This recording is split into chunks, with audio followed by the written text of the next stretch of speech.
Senyores i senyors, en primer lloc, moltes gràcies per acudir. Moltes gràcies també a Caïd i a Adrià, un plaer. I bueno, i al col·lectiu local del blog per organitzar i oferir-nos col·laborar amb ell en aquest acte. I celebrar fa poc el 41 aniversari de la proclamació de la República Saharaui, representant d'un poble víctima d'un dels atacs més cruels dels nostres temps. Un atac perpetrat pel gos assassí del capitalisme, l'imperialisme, que sol ser protagonista quan de violar drets es tracta.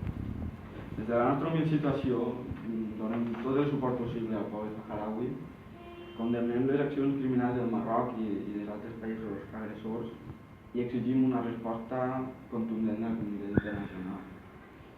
Com diré Jaume I, vergonya, cavallers, vergonya.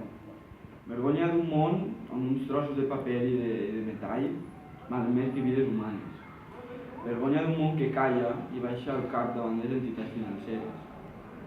Vergonya d'un món alienat que oblida tot el que aspira per obtindre un grapat de diners. Vergonya d'una Europa que condemna els deliris i murs d'un senyor dels Estats Units mentre que recolzen els d'Israel i fins i tot construeixen una Melilla.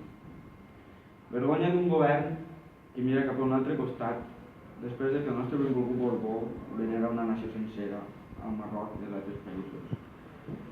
Senyores i senyors, vergonya. Totes hem d'adquirir el compromís amb la llibertat, amb la democràcia, amb la justícia, amb les nacions sense estat i amb la majoria social. És només amb la nostra emancipació com a pobles i com a classe el que ens proporcionarà la verdadera llibertat. La lluita no descansa a tots els llocs des de tots els llocs. Hem de ser valents i afrontar allò que és injust per canviar-ho i avançar cap a un món lliure i solidari.